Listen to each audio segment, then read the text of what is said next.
Já.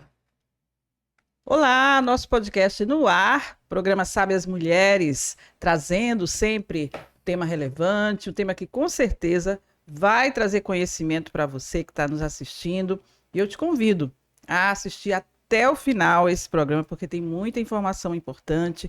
Olha só, eu estou aqui ao lado de Jardilene, eu estou ao lado de Deise Mary Costa e estou ao lado do nosso convidado também, que já já eu apresento. Mas eu quero primeiro ouvir um cumprimento aí das meninas, porque é sempre bom estar com vocês, Jardilene. Verdade, sempre bom mais uma vez estarmos aqui trazendo informações para você, trazendo conteúdo, trazendo algo de Deus também para você. Deus nos abençoe nesse podcast. Amém. Bom, nós estávamos com saudades também, né? Já tem um tempinho que a gente estava esperando essa nova oportunidade e nós estamos aqui, sempre atualizadas na palavra, nos temas que são importantes. Então, o convite da Silvia, eu faço o meu também. Fique conosco até o final. Beijinho. É isso, a gente vai trazer também uma reflexão da palavra de Deus, porque nosso Sim, objetivo claro. é esse, né? Centralizar a nossa informação através da palavra, né? Nosso conhecimento e sabedoria. Mas, lógico, a gente sempre traz um tema aqui que eu tenho certeza que traz informações importantes, e hoje muito porque a gente está vivendo um tempo, né, de muita descoberta de pessoas, né, que estão sendo, né, necessitando de inclusão na educação, porque são vários casos a gente tem crescentes, né, de pessoas com algum tipo de deficiência, algum tipo de transtorno, Atípicas, né? pessoas atípicas. Isso a gente fala muito das crianças, mas lógico que a gente vai tratar também de outras questões aqui, mas a gente trouxe uma pessoa, um convidado muito especial para falar sobre isso, que atua, né, nessa área, e eu queria apresentar o professor Henrique Simões, professor de psicologia, ele que atua, né, com psicologia escolar, ele trabalha na área de psicologia cognitiva, psicologia escolar educacional, desenvolve estudos e pesquisas no campo dos estudos da deficiência, com foco na educação inclusiva. Então, falar sobre essa inclusão é o tema principal daqui que a gente quer abordar, porque muita gente até desconhece seus direitos, né, professor? E às vezes não sabe, tem algum parente, alguma criança, descobre que uma criança tem um tipo de transtorno e a pessoa fica meio perdida, não sabe o que fazer, como é que essa criança vai desenvolver na escola, na educação. E a gente quer abordar esse tema porque a gente sabe que isso tem índices crescentes e a gente precisa abordar temas como esses. Acho que muitas famílias que estão assistindo aí têm algum parente, tem alguma pessoa na família que tem esse tipo de situação e é importante saber. Seja bem-vindo ao programa Sabe as Mulheres. Seja bem-vindo, Muito professor. obrigado. Espero contribuir, então, com esse papo e que a gente possa falar mesmo de inclusão nesse contexto social que a gente está inserido, né? Vamos sim, porque a gente tem que falar do direito à educação, que é um direito fundamental, né? Sim. Antes de começar, nós gostaríamos também de fazer uma oração e pedir para você se inscrever no canal, que é mais Ativar o sininho e deixar seu like e compartilhar. Muito bem. É isso Então, mesmo. oremos. Senhor nosso Deus e Pai, nós te louvamos, Senhor, por mais este momento. Estarmos aqui, poder contribuir com as pessoas, poder também adquirir mais conhecimento com o nosso convidado, que ele traga informações que seja útil para nossas vidas e para a vida dos ouvintes. É em nome de Jesus que nós te pedimos que oriente toda essa nossa conversa, todo esse nosso bate-papo aqui e que esse programa seja útil, Senhor, para instruir as pessoas, para as pessoas adquirirem mais conhecimento, Senhor. Não só o conhecimento secular, mas o conhecimento também da tua palavra. E nós te pedimos e já agradecemos em nome de Jesus. Amém. Amém, amém. Pois é, eu vou só dar uma informaçãozinha aqui do censo escolar do ano passado, 2023, que diz que 1.771.430 alunos foram matriculados na educação especial, que representa um total de 3,7% das matrículas. Em 2024, o portal gov.br informou que o número de matrículas na educação especial superou, né, esses dados, 1.700.000, sendo 53,7% dos alunos com deficiência intelectual. E aí muita gente se pergunta, né? Inclusive tem os dados aqui de deficiência intelectual, seria 46,8%, autismo está em segundo lugar com 31,2%, deficiência física 8% e deficiência múltipla 4,4%. Tem outros tipos de deficiências, mas essas são que têm um índice maior. Professor Henrique, ele atua nessa área como psicologia voltada para essa área, né, professor? E defende, inclusive, essa participação desse profissional nesse contexto, né? Porque a gente sabe que tem evoluído muito essa atenção, inclusive os governos têm buscado dar mais inclusão, né? Colocar isso como uma prioridade, mas a gente sabe que na prática muitas vezes isso não acontece, né? Mas eu queria começar perguntando qual é a diferença que existe. A gente fala do termo inclusão, né? Mas qual é a diferença, por exemplo, do termo integração? Que há tempos atrás se usava isso, vamos integrar esses alunos que têm algum tipo de deficiência nas salas de aula, né? E aí eu queria que o senhor abrangesse mais e falasse também do que é exclusão, nesse caso, segregação, para depois chegar na inclusão, que é o objetivo que a gente, né, acha que é o... Não sei, o senhor que vai falar, esse é o modelo ideal, né, de inclusão. Fale para a gente, por favor. Então, a gente tem 4 modelos, eu diria que são paradigmáticos, porque implicam toda a educação especial. E esses modelos eles têm uma importância muito grande, porque cada um deles tem uma característica que singulariza.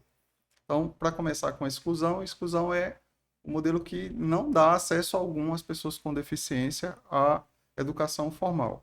Então, a gente teve durante muito tempo, aqui no Brasil e em outros lugares do mundo, uma barreira muito grande para as pessoas com deficiência. Então, elas eram consideradas inaptas para processos de aprendizagem formal e elas não poderiam acessar a escola por conta disso. Depois a gente vem numa segunda onda, vamos dizer assim, que é uma onda mais de segregação, que traz uma perspectiva diferente. Já disse que as pessoas com deficiência são educáveis, mas elas não podem compartilhar o mesmo espaço, a mesma sala de aula, a mesma escola com pessoas sem deficiência. E aí se criam instituições para acompanhamento das pessoas com deficiência.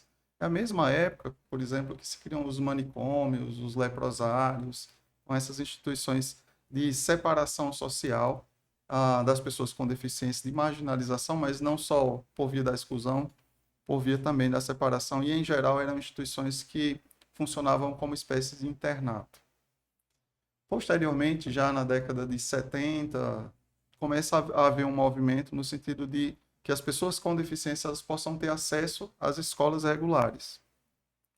E nessa época já tem muita escola que funciona no modelo segregacionista, mas também já tem todo um questionamento em relação à eficácia dessas escolas e ao modo como se lida com a diversidade nesse campo.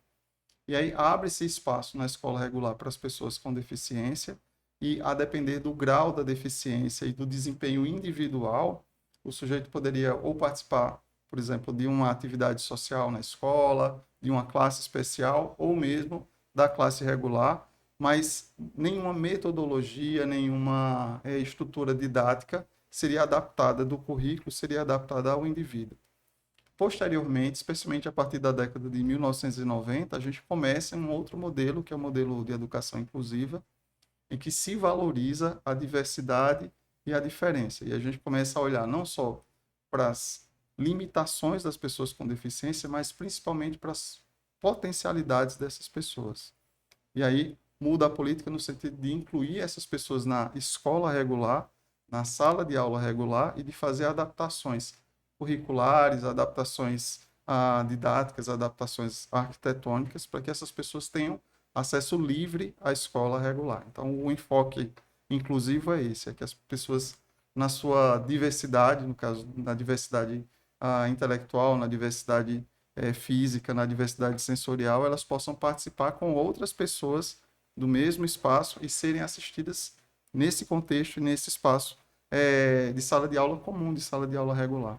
Então, esse seria o modelo ideal, então, né? A inclusão para que aquela criança participe junto com as outras crianças do estudo como se fosse para todos, né? Isso, a ideia é que seja para A todos. ideia do modelo educacional que o Brasil adotou é de educação para todos. Então, o Brasil é signatário da Declaração de Salamanca, que diz justamente isso, que a gente não pode discriminar as crianças por gênero, por questões étnico-raciais, por questões culturais, por ter ou não ter deficiência. Então, a ideia é que a escola é um espaço que todas as crianças, independente de suas características corporais, culturais, as suas características sociais, devem participar do ambiente da escola. Uhum. Ô, professor, eu tenho uma curiosidade.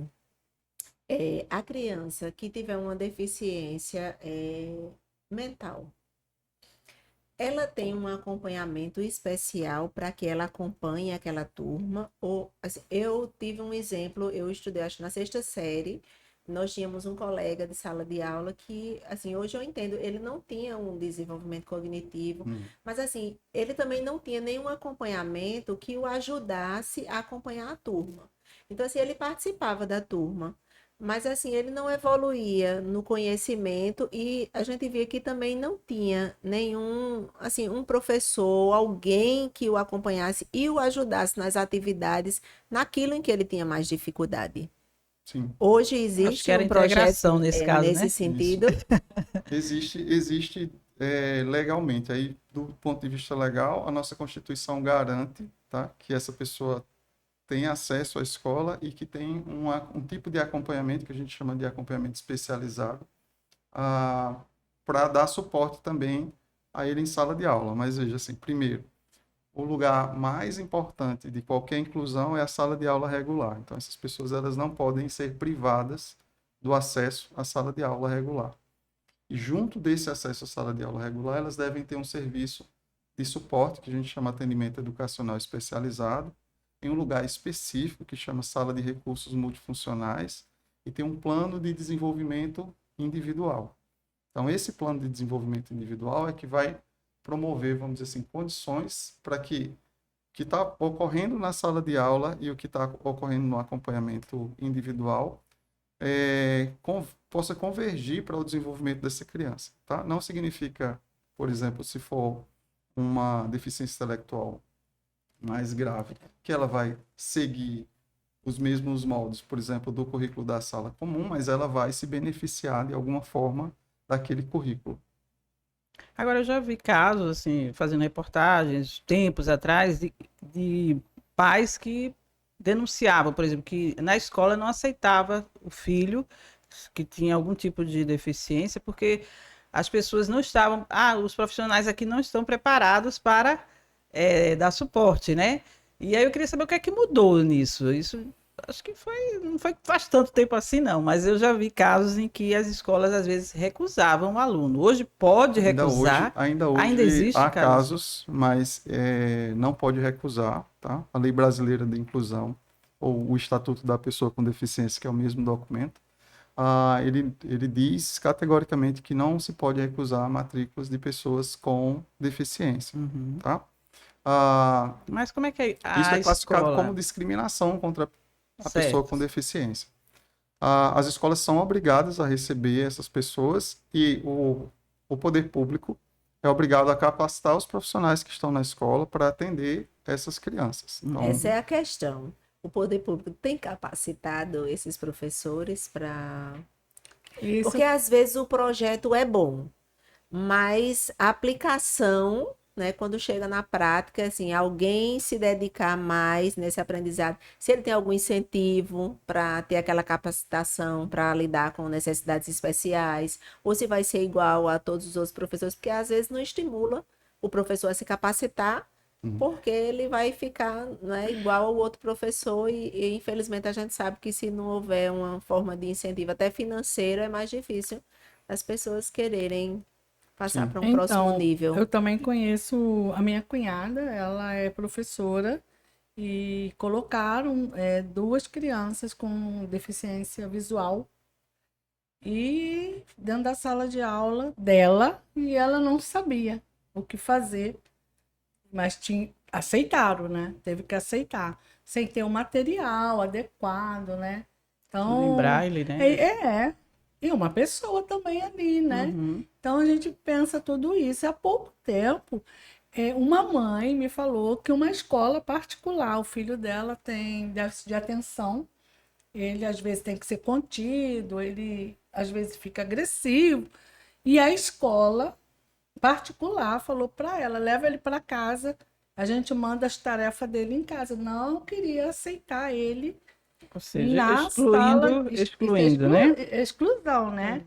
E aí, como reagir numa Como situação lidar com assim, isso, né? né? Então, vamos passo a passo. Primeiro, assim, como eu disse, a escola não pode recusar, tá? A nenhum aluno, e no caso específico que a gente está falando aqui, pessoas com deficiência para estarem na escola e estarem inseridas na sala de aula regular, tá? É crime de discriminação, não pode. A outra coisa é, a gente tem que pensar o que tinha antes e o que tem agora. Então, o que a gente tinha antes era um modelo de exclusão dessas pessoas ou de segregação, ou seja, escola exclusiva para pessoas com deficiência, escola exclusiva para aquelas pessoas que não estavam dentro do esperado em termos de desempenho intelectual, desempenho físico, desempenho sensorial. O que a gente tem hoje é uma escola que já abriu as portas, mas que não está suficientemente preparada para lidar com essas novas demandas. O que significa que a gente precisa capacitar profissionais, tá? Não só professores da sala de aula, mas as equipes técnicas da escola, os porteiros da escola, as merendeiras da Sim, escola, os verdade. diretores toda a equipe que está dentro da escola, todos os profissionais, para trabalhar com essa nova realidade. E aí esse tipo de capacitação, ele pode ser feito de várias maneiras, mas um que eu recomendo muito é que seja uma capacitação em serviço. Então, assim, se a minha demanda atual é trabalhar com duas crianças deficientes visuais que chegaram na sala de aula e ter um suporte, um apoio institucional, que seja na própria escola, ou seja, um suporte que vem fora da escola, mas de capacitar essa profissional para que ela trabalhe com essas crianças na sala de aula regular e que essas crianças também tenham acesso ao acompanhamento especializado fora da sala de aula regular durante o contraturno escolar, tá? O atendimento educacional ele pode ser na própria escola ou pode ser em uma ONG, em um centro, o que quer que seja, mas também tem que ter Que como direito complemente para aquele complementar ou suplementar, né? Porque a gente só está falando, vamos dizer assim, de um perfil de criança, que é o que está abaixo do desempenho esperado. Mas a gente também tem o outro lado, altas habilidades e superdotação, tanto quanto essas crianças precisam também de acompanhamento Verdade. especializado para que elas possam ser contempladas nas suas necessidades educacionais especiais.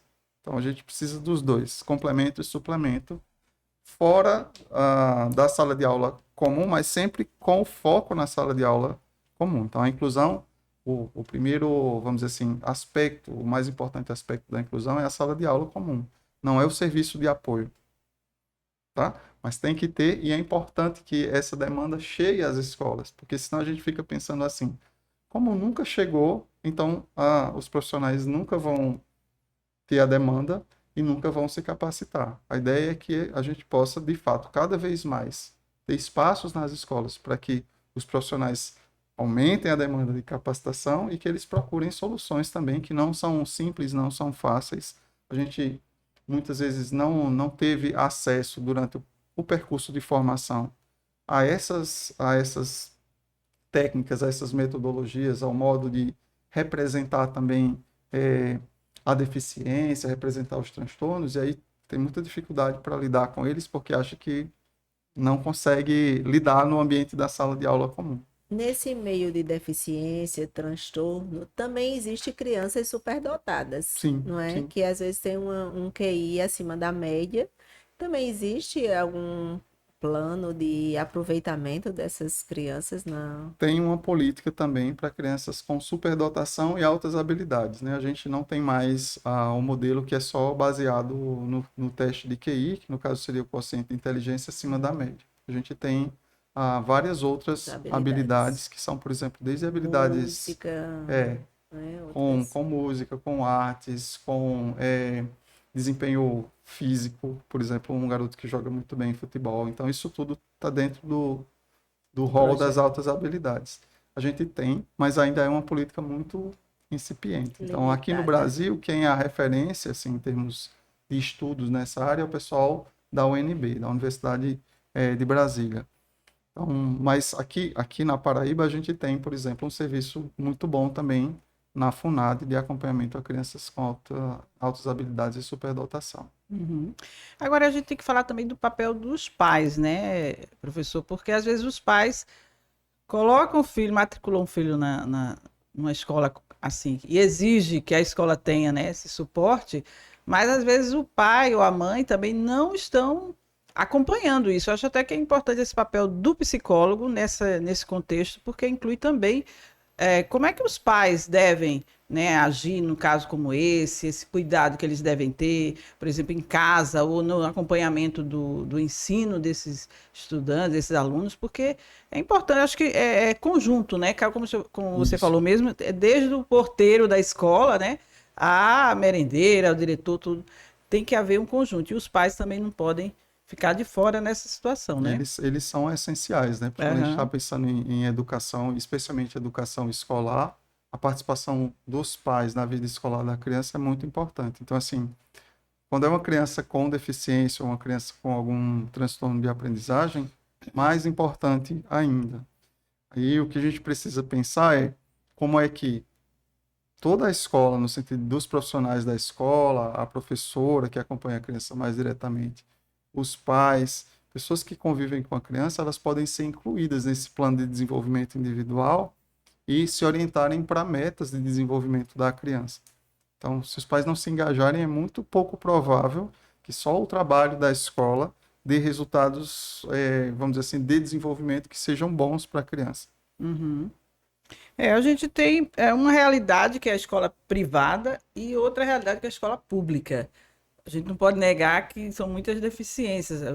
Que talvez João Pessoa, não sei, não acompanho, mas pode ser que tenha uma boa estrutura. Mas tem outros municípios e muitos lugares que as pessoas estão assistindo que não tem estrutura, às vezes, nem de acesso a esses alunos. Por exemplo, eu tenho um dado aqui que 27% das escolas brasileiras não são acessíveis para PCDs, pessoas que têm deficiência no caso de locomoção, né? Infraestrutura Uhum. como rampas, corrimões, elevadores, pisos táteis ou sinais sonoros. Isso aí é o básico, digamos assim, para aquelas pessoas que têm a dificuldade de locomoção. Então, muitas escolas não estão adaptadas a isso e também não tem uma estrutura para atender os profissionais, como a gente já falou aqui, capacitados. Então, como é que as pessoas, os pais, a família pode reivindicar isso, pode buscar, né, da melhor maneira que esse direito seja assegurado para essa criança, esse adolescente? Tem várias possibilidades, né? Os pais primeiro se organizarem e se colocarem em relação direta com a escola para exigir, né? Uhum.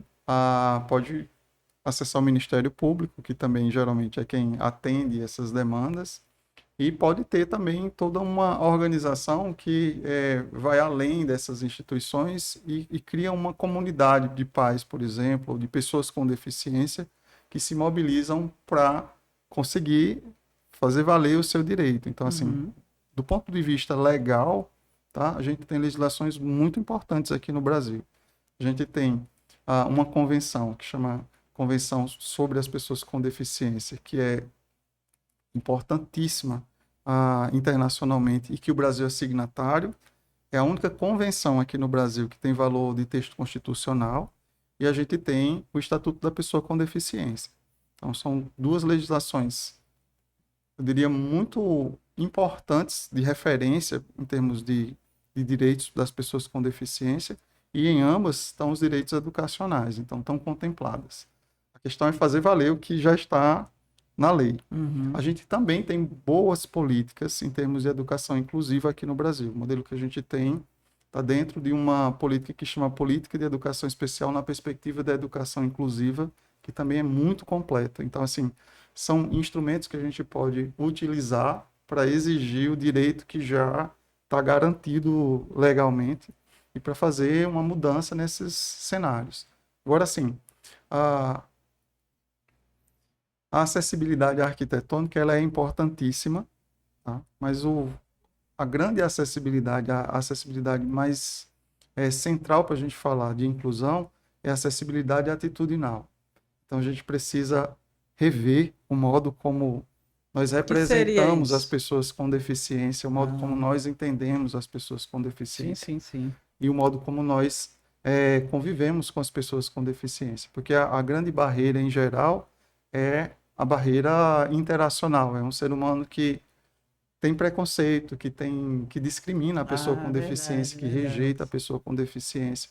Porque eu imagino que isso dentro de uma sala de aula deve ser um problema muito sério, né? Que as pessoas com deficiência não devem estar em sala de aula, que, por exemplo, as políticas de cotas para pessoas com deficiências são injustas. Então, esse tipo de coisa que a gente precisa, essa mentalidade social, é que a gente precisa lutar para transformar. Né? Verdade, professor. Falou uma coisa importante, porque na época da gente, né, havia muita questão de bullying, né? Assim, se uma pessoa tivesse algum tipo de deficiência, eu acho que era muito discriminado nas salas de aula. Hoje eu acho que mudou um pouco, né? Eu fui a vida inteira. A vida inteira. Rio de Janeiro, né? Eu estudava em colégio público, aí chegava bem diferente do que Padrão são os brasileiro, cariocas, né? Porque eu tenho uma aparência asiática. Né? Então, aí eles faziam vários tipos de brincadeira. Eu tinha pavor de ir para a escola. Principalmente começar em uma escola nova. Porque era horrível. Taca na cara, China-pau, choquito. Nossa, cantava músicas. Então, era assim. E eu sofri isso na pele.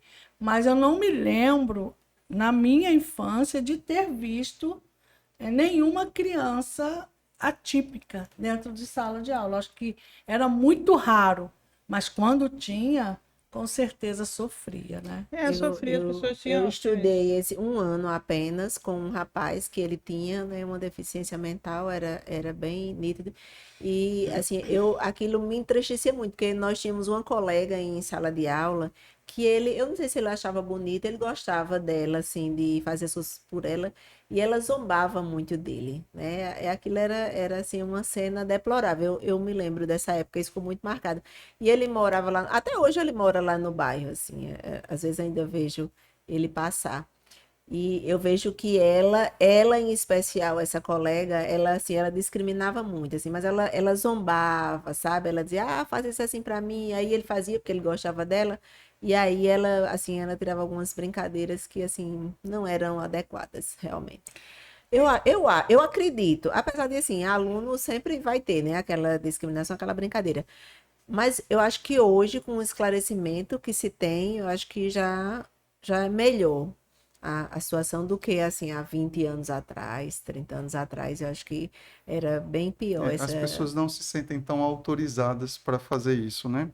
Mas ainda existe. O que talvez nem que seja velado, o tipo de preconceito, que a gente tem um preconceito hoje que é mais dessa ordem do preconceito velado, daquilo que a gente só insinua, de dizer que aceita porque socialmente a gente tem que dizer que aceita, mas no politicamente correto, né? A gente marginaliza essas pessoas, a gente acha que elas não deveriam estar no mesmo espaço, que elas não têm direito de estar no mesmo espaço.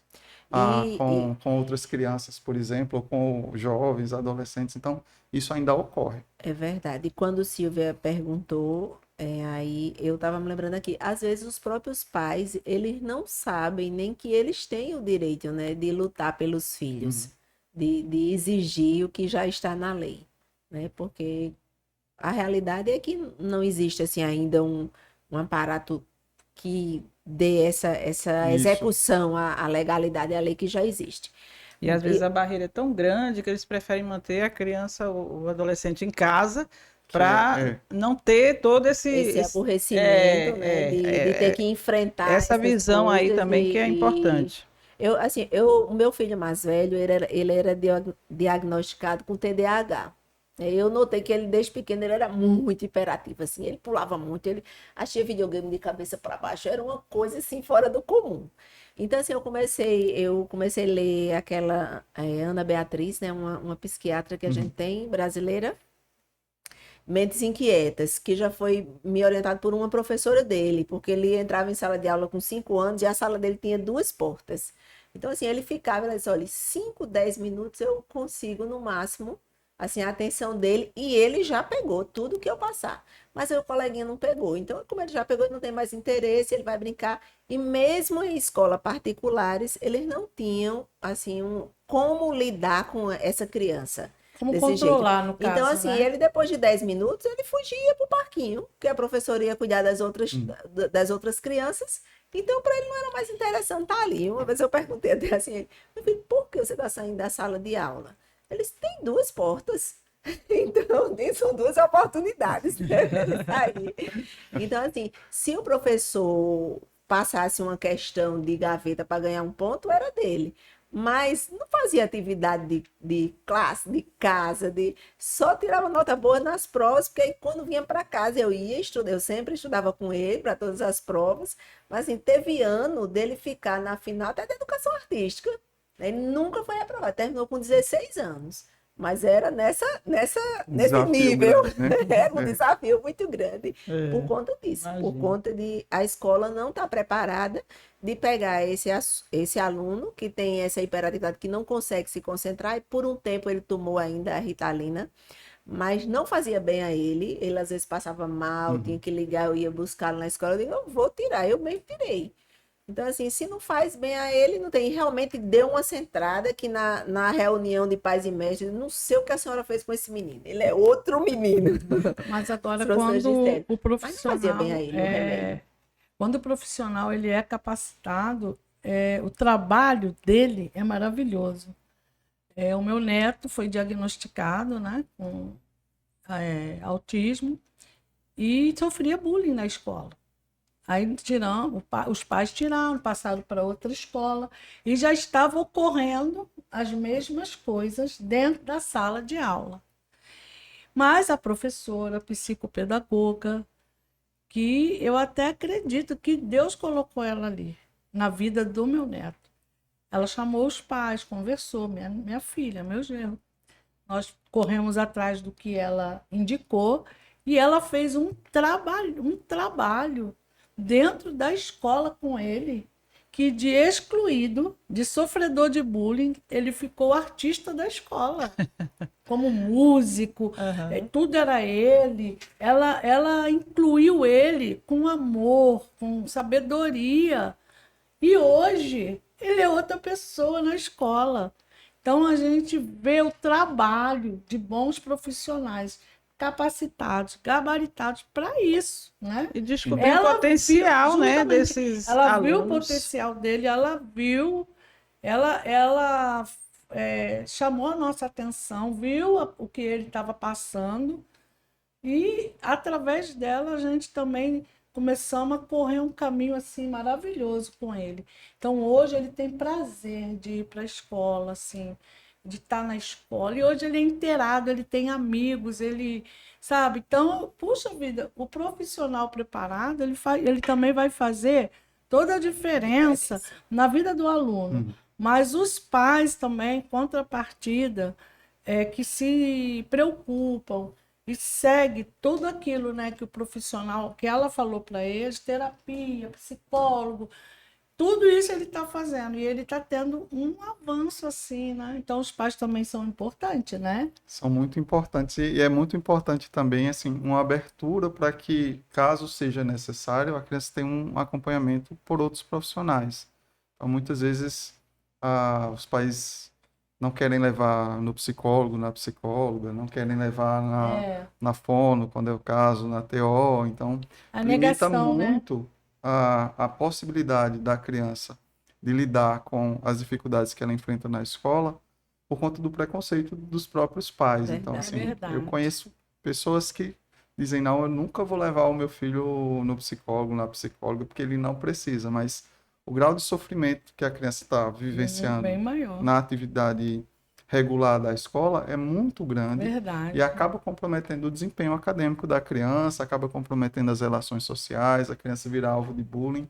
Então, assim, por conta dos pais que não querem que um profissional faça esse tipo de meu filho acompanhamento. fazia fono, terapia ocupacional, né, que é o TO, psicóloga, fazia todos os acompanhamentos e o neuro também. Aí foi o tempo que ele achou que ele já estava entrando na adolescência, assim, que podia entrar com a Ritalina, mas aí não fez bem para ele.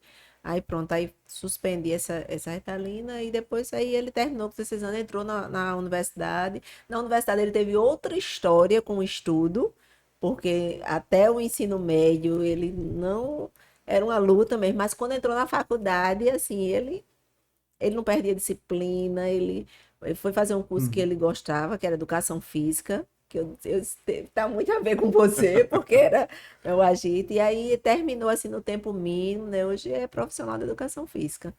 Então, Então, para ele, como é importante, né, o ter o suporte acompanhamento, adequado, né? exatamente. Porque o que é que ocorre? A gente está falando de inclusão, inclusão é um movimento. Então, assim, quando a gente está falando de inclusão, a gente não está falando só da criança. Não tem demanda só para a criança, tem demanda para os profissionais da escola, para os pais, Verdade. muitas vezes para a comunidade em que a criança está inserida. Então, a gente tem que pensar uma mudança maior, uma mudança Total, mais né? estrutural. Verdade. Às vezes, a dinâmica da casa, por exemplo, precisa ser alterada para se acomodar às necessidades da criança.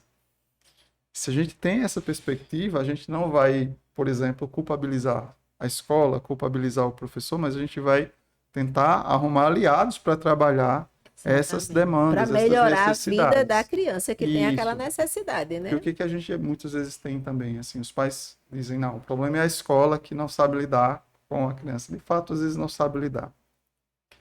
Mas se a gente só tiver essa postura e ponto final, não vai mudar resolve nada. o Então, assim, problema. como é que a gente pode construir, junto com a escola, junto com outros profissionais, dinâmicas e suportes para que a criança possa se desenvolver? Esse é o enfoque quando a gente está falando de inclusão. Então, assim, processos de aprendizagem e processos de desenvolvimento humano. Tem que chegar nesse nível. Agora, qual é o papel? Desculpa. Deixa eu só perguntar uma coisa. Se você passou por toda essa fase escolar e você não foi diagnosticado, se você não.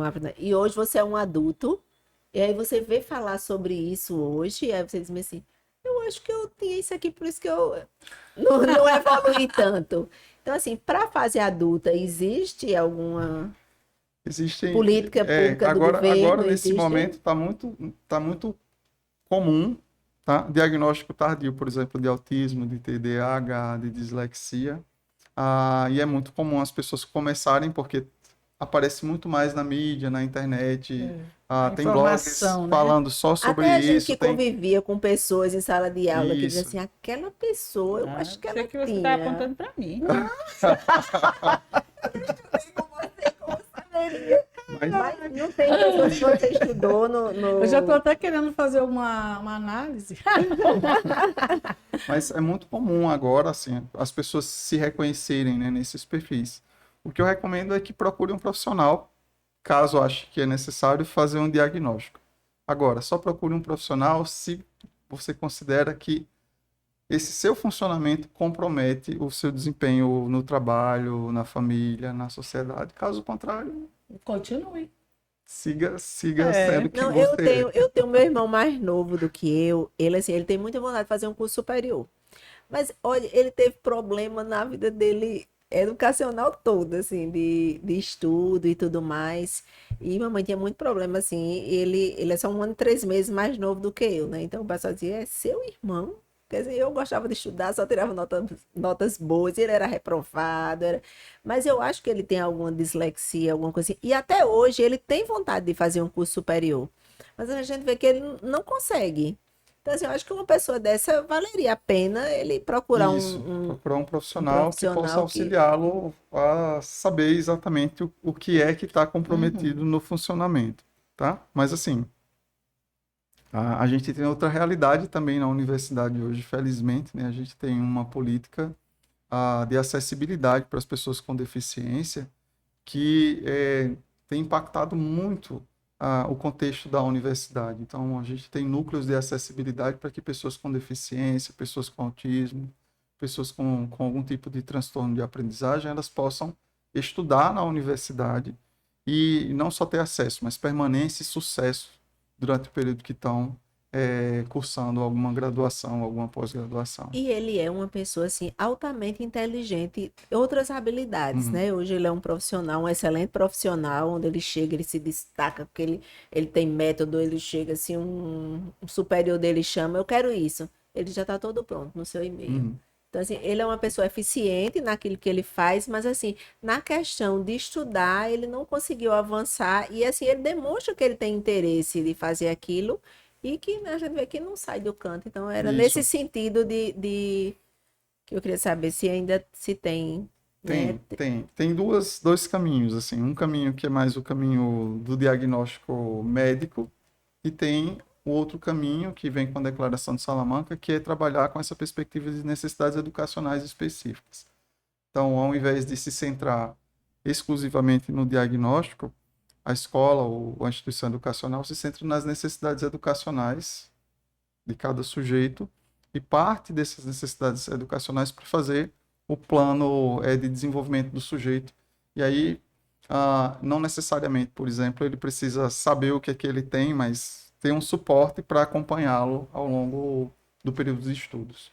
Eu acho que é importante aí, aproveitando, deixa eu falar sobre essa importância do psicólogo nesse contexto, que é inclusive o tema do seu trabalho de um livro, né? Que de um capítulo de livro. É um capítulo, né? Isso. Mas que fala da psicologia escolar e educação inclusiva na perspectiva dos direitos humanos, não é isso? Isso.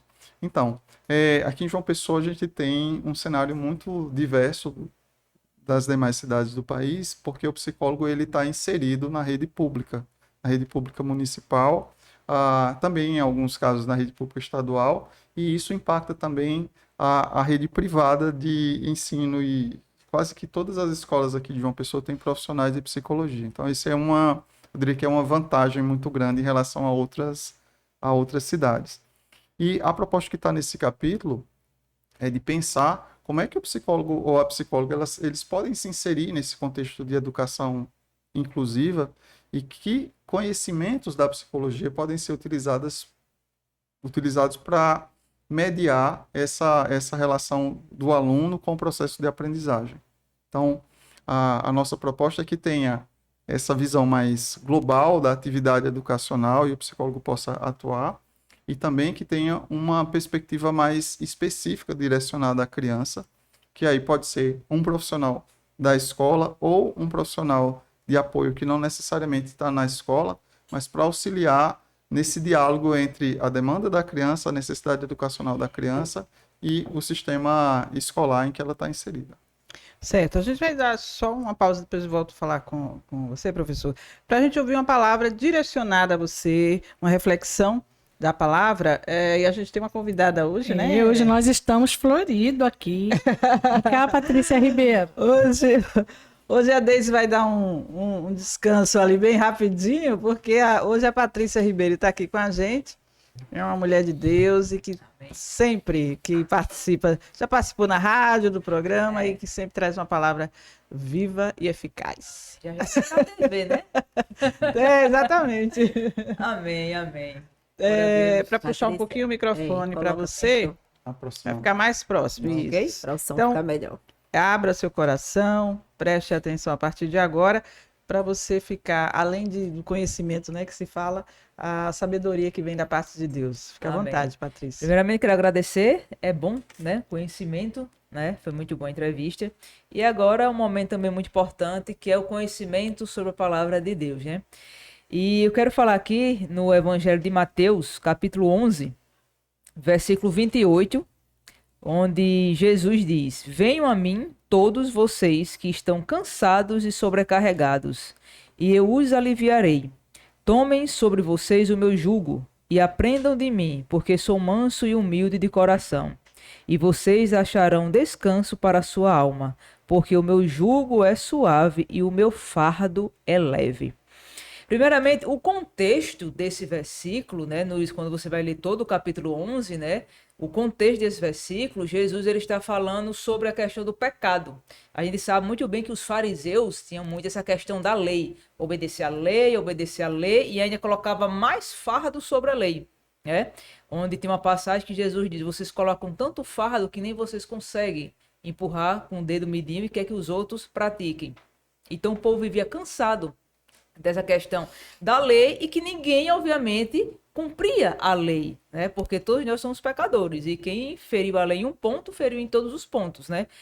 E o povo cansado desse fardo da lei, e aí Jesus fala dizendo que eles tinham que vir a Cristo, porque o fardo de Cristo, que era apenas obedecer a Cristo, né, por amor, né, seria muito mais leve do que o fardo que a lei colocava sobre eles, né, no qual, pela lei, ninguém seria salvo, né? Então, todo mundo ali, que não é diferente do tempo de hoje, o povo cansado, fatigado, e muitas vezes nem sabe o porquê, não é um cansaço normal de que eu trabalhei muito, um cansaço normal porque talvez eu passei a noite acordada, não dormi bem, até mesmo porque eu estava trabalhando, fazendo algum projeto, enfim.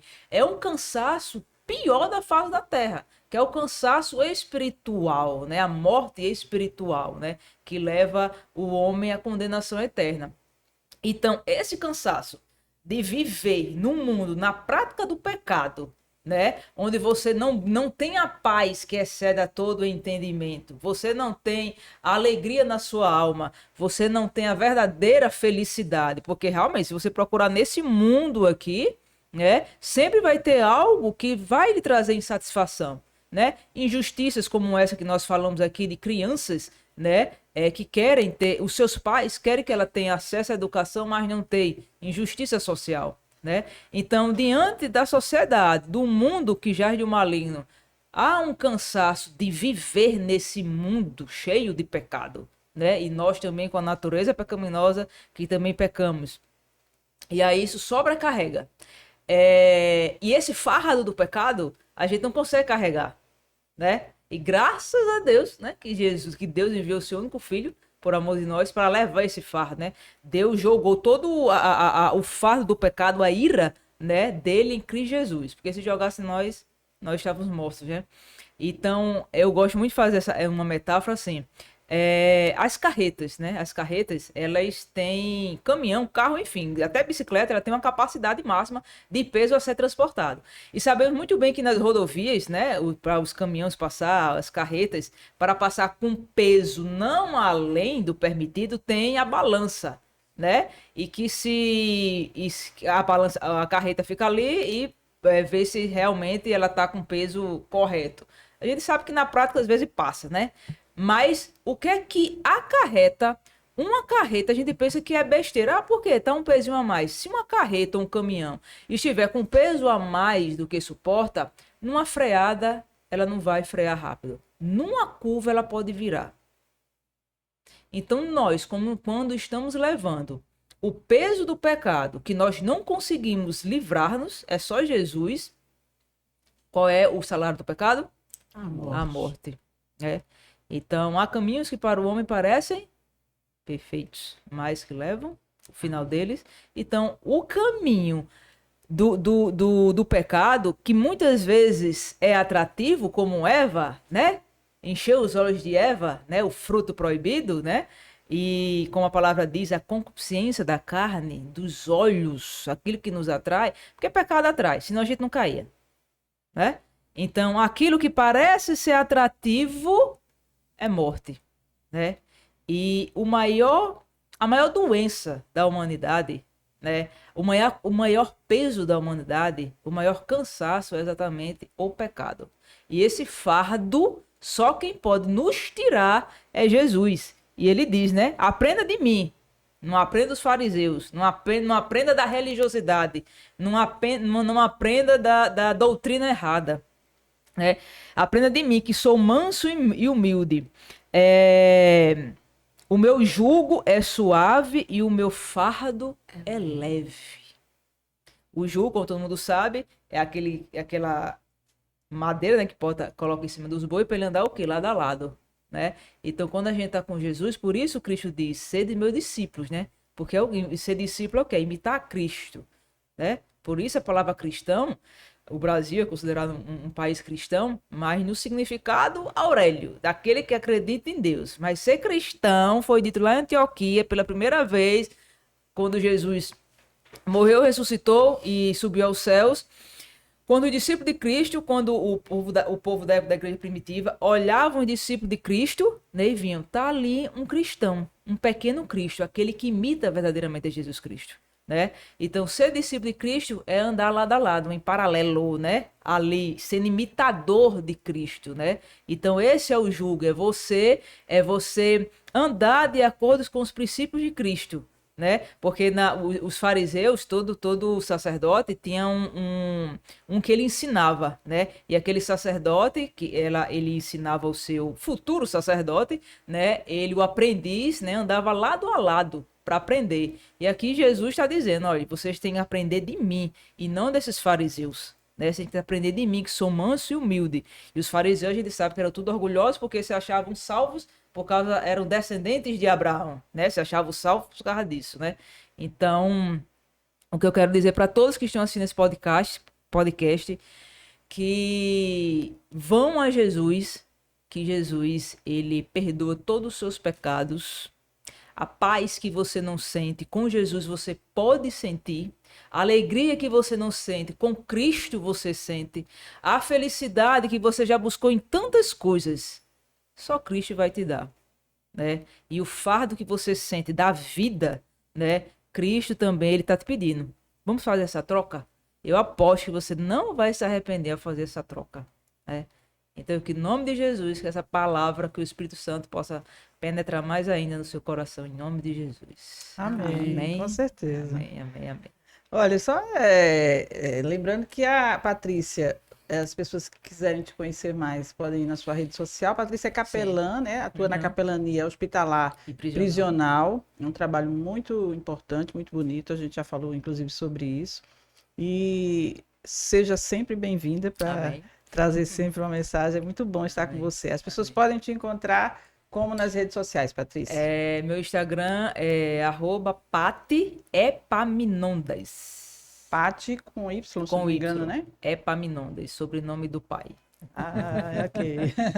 Origem portuguesa. Obrigada, obrigada. Realmente é sempre bom ouvir uma palavra como essa, né? Amém. Nos traz conforto, traz esperança também. Amém. E para esse fardo que muitas pessoas, a gente sabe que a gente diz assim, mas ter um filho é bênção, sempre é bênção. E mesmo aquelas pessoas que têm um filho, às vezes, que tem algum tipo de deficiência, é uma bênção, minha gente. E eles precisam ser despertados, pais, para todas as possibilidades dessa criança, desse adolescente, né? Mesmo com algum tipo de deficiência, eles têm algum talento, eles têm algo que para oferecer de tão bom, e muitas vezes não se consegue isso, porque as escolas muitas vezes não têm a estrutura para despertar esse potencial, né, professor?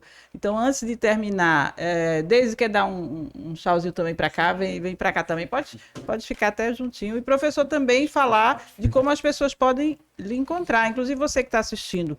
Encaminha esse programa, esse vídeo, para alguma pessoa, alguma família que você conhece que tem, né? Algum familiar, alguma pessoa que tem, está inserido nesse contexto, tem talvez algum tipo de dificuldade, com certeza vai ser útil.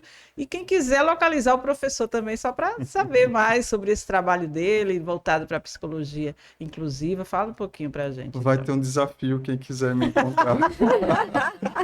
Eu não tenho rede social. Ah, é? Eu não Olha, tenho rede isso é social, desses, mas né? pode entrar em contato comigo por e-mail, henriquejsimões@gmail.com. Faz o seguinte, coloca aí nos Henrique comentários a J. pergunta ou a Simões. dúvida e a gente caminha para ele. @gmail.com. Ele é desses, ele Isso, ainda eu não sou aderiu. muito avesso à rede social. né? Mas assim, tem uma coisa importante quando a gente está falando no campo da deficiência que eu queria deixar aqui com vocês. Sim, por favor. Anteriormente, a gente compreendia a deficiência como algo que era uma propriedade, como uma propriedade do corpo, uma falta do corpo. Então, quando dizia ser cego é uma pessoa que não consegue enxergar, ser surdo é uma pessoa que não consegue ouvir, ou então pensar que era amputado de um braço, alguma coisa que remetesse à falta. Hoje em dia a gente diz que deficiência ela não é do campo mais da falta. A gente tem uma variação corporal, isso é muito importante que a gente diga, tem uma lesão, óbvio, mas essa lesão ela só passa a ser considerada deficiência quando em contato com barreiras que podem ser sociais, podem ser ambientais, podem ser educacionais, qualquer barreira que impeça, tá, a participação social dessa pessoa em condições de igualdade com as demais. Então, quando a gente está falando de deficiência, a gente está falando de algo que é da ordem da interação. Primeiro eu tenho que estar em interação com uma barreira e que é emergente. Então, eu gosto de dizer assim que, no limite, no ideal, uma sociedade que fosse totalmente acessível, tá? As pessoas com lesão não experimentariam a deficiência. Entendi. Então, é Importante. nesse sentido. Uhum. Alguns grupos que eu estudo vão dizer que também no limite, ser cego é igual como característica corporal a ter olhos castanhos ou a ter um cabelo louro, no sentido de que é uma característica corporal. Para a gente perder essa tradição de achar que assim, fulano é inteligente, mas é uma pessoa com deficiência. A gente, Posso às dizer vezes, que é inteligente e é uma pessoa com deficiência, mas para a gente perder essa representação da deficiência como algo sempre negativo. As pessoas com deficiência, elas, como qualquer um de nós, têm potencialidades, têm limites e vivem suas vidas, tá? Eu gosto de usar o termo, não sei se é certo, uma pessoa que tem uma necessidade especial. Que eu também tenho necessidades, né? Isso. Todos nós temos necessidades. E às vezes alguém tem uma necessidade especial que não necessariamente é igual à minha, não necessariamente é igual à dela, que não necessariamente é igual à sua. Mas eu acho que assim, uma pessoa com deficiência é uma pessoa com uma necessidade especial. Isso. E assim, do ponto de vista jurídico, técnico, a gente deve chamar a pessoa com deficiência, tá? uhum.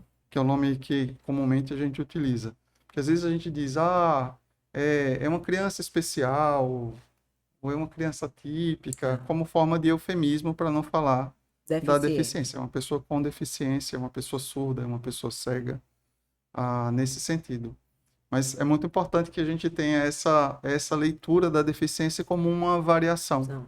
Não E é uma variação importante- negativa, uma importante variação. quebrar essas barreiras Isso. até que existem em nós. Às vezes a gente acha que Isso, não, mas a gente isso. tem algum tipo de Eu acho barreira. Aquilo que ele falou, velado. É. Eu acho que todos nós temos. O que varia, assim, do preconceito não é que eu tenho ou eu não tenho, mas é o grau em qual situação o preconceito se manifesta. Sim, entendi.